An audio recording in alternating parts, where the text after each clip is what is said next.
And it doesn't mean that you can't add white later if you want to really pop that edge, and we may do that. Just depends. I haven't gotten there yet.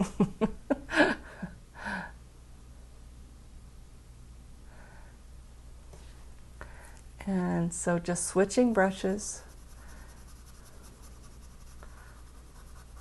Seeing you all thought I was going to leave you hanging high and dry and come back and finish these all by myself. Nah, try not to do that. Sometimes it's time frame.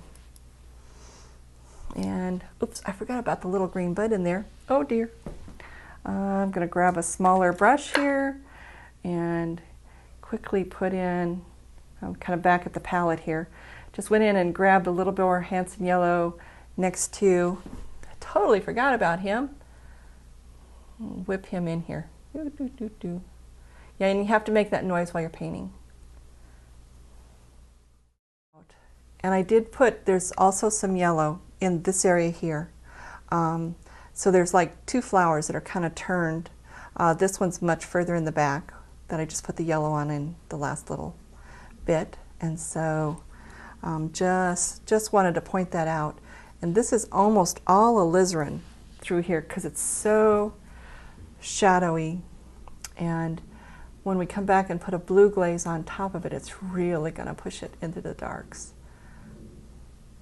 So don't be afraid if you see a petal that looks completely dark with hardly any value change. It's always good to have value change because it makes it more interesting. But sometimes you do need to just use one color. So I thought I should say that too.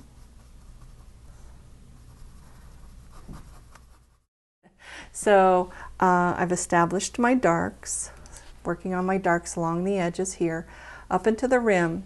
And then I switched, once I had my darks in, then I switched to the gray-green, which is a little bit lighter of a value so you can see it. And just putting some nice shapes in.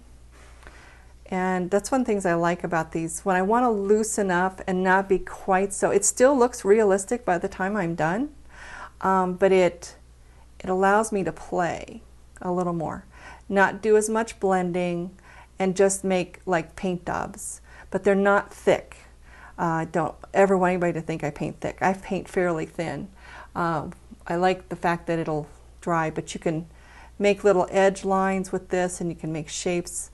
So these brushes are really handy, and I'm going to put just a little bit of this lighter value over here on this little rim side that I've kind of mucked up.